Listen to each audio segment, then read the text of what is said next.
ಈ ಸ್ಟೋರಿಯನ್ನ ನೋಡಿದ್ರೆ ಕರ್ನಾಟಕದ ಜನತೆ ಬೆಚ್ಚಿ ಬೀಳುತ್ತಾರೆ. ಆ ಮಹಿಳೆ ಮಾಡಿದ್ದನ್ನ ನೋಡಿದ್ರೆ ಛೀತು ಅಂತೀರಿ. ಮಹಿಳೆಯ ದುರ್ವರ್ತನೆ ನಿಮಗೂ ಕೂಡ ಕೋಪ ತರಿಸುತ್ತೆ.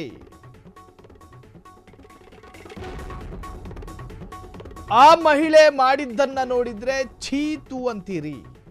ಮಹಿಳೆಯ ದುರ್ವರ್ತನೆ ನಿಮಗೂ ಕೂಡ ಕೋಪವನ್ನ ತರಿಸುತ್ತೆ. ಹಾಗಾದ್ರೆ ಮಹಿಳೆ ಮಾಡಿದ್ದೇನು? ಆಕೆ ಮಾಡಿದ್ದು ಕ್ಷಮಿಸುವಂತಹ ತಪ್ಪು ಅಲ್ಲವೇ ಅಲ್ಲ, ಘನಘೋರ ಅಪರಾಧ. ಈ ಸ್ಟೋರಿಯನ್ನ ನೋಡಿದ್ರೆ ಕರ್ನಾಟಕದ ಜನತೆ ಮಾತ್ರ ಬೆಚ್ಚಿ ಬೀಳುತ್ತಾರೆ, ಶಾಕ್ ಆಗ್ತಾರೆ. ಆ ಮಹಿಳೆ ಮಾಡಿದ್ದನ್ನ ನೋಡಿದ್ರೆ ಛೀತು ಅಂತೀರಿ. ಹಾಗಾದ್ರೆ ಆ ಮಹಿಳೆ ಮಾಡಿದ್ದೇನು? ಮಹಿಳೆಯ ದುರ್ವರ್ತನೆ ನಿಮಗೂ ಕೂಡ ಕೋಪ ತರಿಸದೇ ಇರದು. ಆಕೆ ಮಾಡಿದ್ದು ಕ್ಷಮಿಸುವಂತಹ ತಪ್ಪು ಅಲ್ಲವೇ ಅಲ್ಲ. ಈ ಸ್ಟೋರಿಯನ್ನ ನೋಡಿದ್ರೆ ಕರ್ನಾಟಕದ ಜನತೆ ಬೆಚ್ಚಿ ಬೀಳೋದಂತೂ ಗ್ಯಾರಂಟಿ. ಹಾಗಾದ್ರೆ ಮಾಡಿರುವ ತಪ್ಪು ಯಾವುದು? ಯಾವ ತಪ್ಪನ್ನ ಮಾಡಿದ್ಲು ಆ ಮಹಿಳೆ? ಇದು ಜನಪ್ರತಿನಿಧಿಯೊಬ್ಬರ ಮಹಾಸೊಕ್ಕಿನ ಸ್ಫೋಟಕ ಸುದ್ದಿ. ಕ್ಷುಲ್ಲಕ ಕಾರಣಕ್ಕೆ ಅಟ್ಟಹಾಸ ಮೆರೆದ ಮಹಿಳಾ ಜನಪ್ರತಿನಿಧಿ. ಇದು ಜನಪ್ರತಿನಿಧಿಯೊಬ್ಬರ ಮಹಾಸೊಕ್ಕಿನ ಸ್ಫೋಟಕ ಸುದ್ದಿ.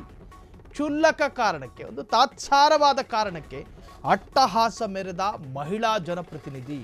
ಒಬ್ಬ ಹೆಣ್ಣಾಗಿ ಮತ್ತೊಬ್ಬ ಹೆಣ್ಣಿನ ಮೇಲೆ ಕ್ರೌರ್ಯ ತೋರಿಸೋದ?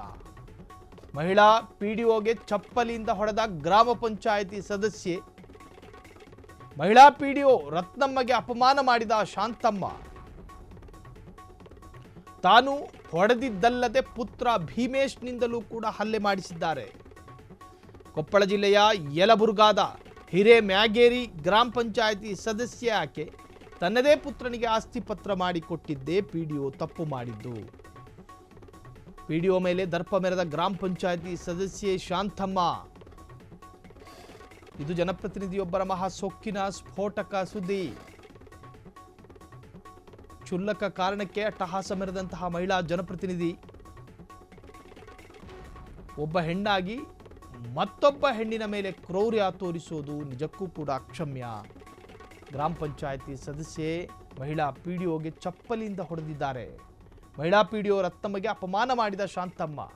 ಹೆಣ್ಣಿನ ಮೇಲೆ ಹೆಣ್ಣು ಕರುಣೆಯನ್ನು ತೋರಿಸಬೇಕೇ ಹೊರತು ಕ್ರೌರ್ಯವನ್ನಲ್ಲ. ತಾನು ಹೊಡೆದಿದ್ದಲ್ಲದೆ ಪುತ್ರ ಭೀಮೇಶ್ನಿಂದಲೂ ಕೂಡ ಮಹಿಳೆಯ ಮೇಲೆ ಹಲ್ಲೆ ಮಾಡಲಾಗಿದೆ.